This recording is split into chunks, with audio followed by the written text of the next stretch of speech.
Fala galera, como é que vocês estão? Vocês estão bem? Eu também estou bem. Seguinte, hoje vamos falar da recente notícia que saiu aí da Hollywood Reporter, falando sobre os planos futuros que a DC tem aí pra frente.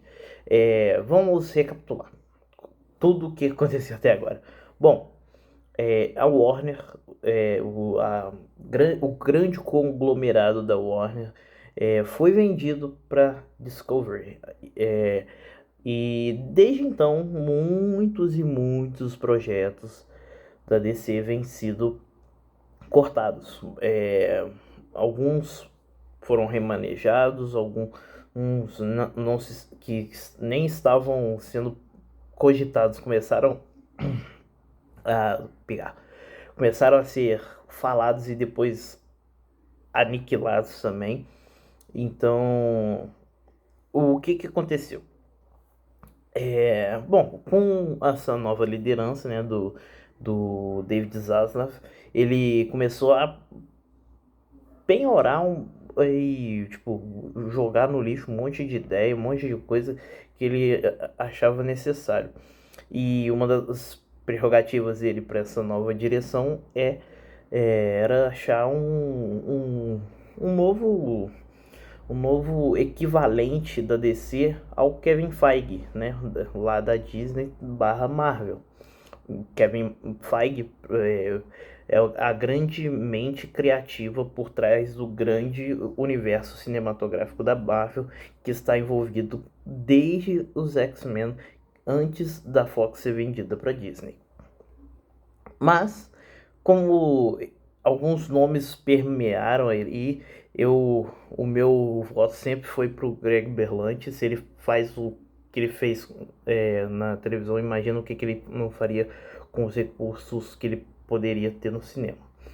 Então, mas ele foi descartado.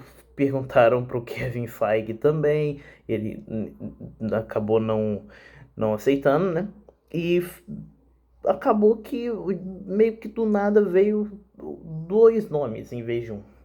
Peter Safran e James Gunn, o diretor de Guardiões da Galáxia e também diretor de Esquadrão Suicida. E o Peter Safran é um produtor que produziu o primeiro Aquaman, acho que o próprio filme do Esquadrão Suicida foi ele que produziu também. O Esquadrão Suicida do James Gunn, tá? Não é o do de 2016, não. Não, a gente esquece aquilo lá. Então isso foi começando a se movimentar enquanto ele ainda estava na Marvel. E assim, a gente já sabe que essa relação do James Gunn com a Marvel acabou mesmo quando demitiram ele lá no começo, antes da fase 4 começar. Atrasou os planos da Disney e eu ainda vou fazer um vídeo sobre a fase 4 meio que analisando, refletindo sobre a fase 4, mas futuro. Bom, e aí projetos aí que estavam muito no hype aí de dos antigos donos, né, como Batgirl, teve aí também o Blue Beetle. Eles foram modificados. O Batgirl foi um filme que acabou e simplesmente foi cortado. Não vão lançar o filme nem em cinema nem no HBO Max, o que é estranho. Então, assim, eles acabaram fazendo o filme pra nada.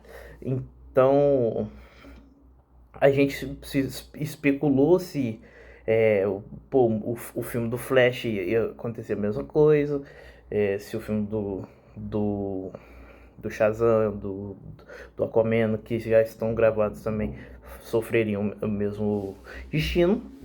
E acabou que não, foi só esse mesmo. E o filme do Besouro Azul, que era para ir pro HBO Max, foi promovido, né, entre aspas,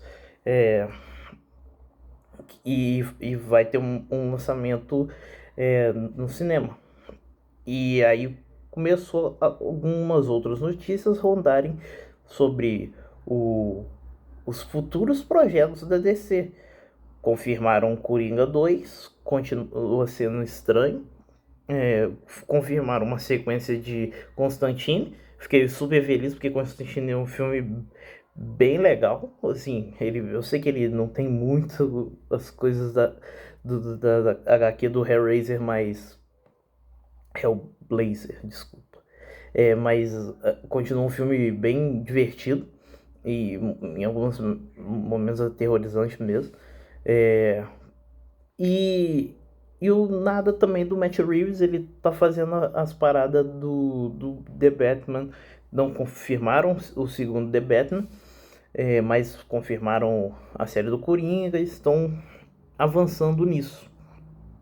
O que nos leva a essa notícia que chegou recentemente, que é Mulher Maravilha 3, que estava em desenvolvimento, aparentemente não acontecerá mais.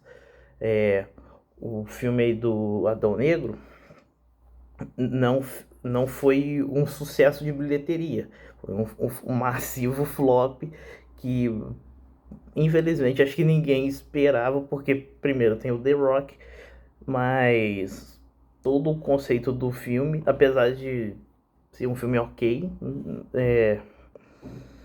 não tem uma identidade própria para poder se diferenciar dos muitos outros. Então a DC ficou meio que a Deus dará ali. E muitos filmes que estavam para esse ano, eles jogaram pro ano que vem, 2023. Então, o que a gente começa a pensar nisso? O que a gente pode extrair de informação sobre isso? Bom, eu sempre achei que existia muita janela de oportunidade ainda com alguns personagens do DCU. Poderiam redirecionar alguns personagens para algumas outras coisas. Superman é um exemplo. Que até teve um segundo filme em desenvolvimento. Henry Cavill, poxa, saiu de The Witcher para fazer Superman e aparentemente não vai acontecer também. Então, os indícios de que eles estão começando a ir para uma outra ideia de universo, o DCEU vai acabar. Os restos do que tem o Zack Snyder também vai acabar. E eu acho que eles vão começar realmente do zero. Uma coisa acho que seria interessante deles fazerem criativamente seria acabar com o universo em filme. Em alguma cena de algum filme a gente teria o grande fechamento de um universo de super-heróis, que isso a gente ainda não teve. Assim, a gente teve lá os filmes do X-Men, mas eles não têm um fechamento necessariamente dito. Então, pode ser que eles vão lançar esses filmes, né, do ano que vem, do DCU, e eles só realmente colocaram esses outros filmes como Coringa e o próprio... Como é que é o nome do outro? O Constantine pra frente, porque eles são fora do universo. E eu acho que na DC tem uma coisa muito interessante que na Marvel pode se começar a explorar, mas na DC eu acho que é bem mais plausível disso acontecer, de que é você ter um universo coeso, né, com um universo cinematográfico, né, como eles sempre tentaram. Eu ainda acho que isso não é o melhor caminho, mas ter propriedades paralelas com uma abordagem um pouco diferente. A DC é muito conhecido pelos selos dela, né? O selo DC Black, desculpa, o selo DC Black Label, Vertigo, que não necessariamente estão dentro de um canon da DC Comics, mas realmente ainda continuam histórias à parte. Eles não têm obrigatoriedade com nenhum outro universo maior. Eu acho que esse é um caminho bacana de se seguir. O universo compartilhado, se for começar a fazer ou se for ajustar, tem que ter um mega tipo um mega evento para arrumar a casa, e eu acho que já é realmente a hora de rebotar tudo, começar do zero e deixar cada um em seu universo de bolso diferente. E isso dá um pouco mais de liberdade, os produtores podem correr um pouco mais de risco artisticamente para poder jogar o dinheiro deles nos filmes que eles têm interesse. Que nem o próprio Coringa 2, por mais absurdo que eu acho que seja, eu acho que o Todd Phillips vai criar alguma coisa diferente para poder realmente se destacar do primeiro filme e dos outros do gênero. E além do mais, também é um filme barato. Então é meio que quase uma conta fácil de se fazer, assim como o filme do Constantine também parece que vai ser um pouco mais barato. Eu acho que ele não vai chegar a 250 milhões ou 200 milhões de dólares, como foi Black Adam, e foi um flop de bilheteria. Bom, quero saber de você. O que você acha dessa coisa toda da DC? Você acha que eles estão fazendo a coisa certa? Você acha que eles estão se precipitando demais? Deveria continuar do jeito que tá e ajustar no caminho? Comente aqui embaixo. Se inscreve no canal se você não está inscrito. Até o próximo vídeo.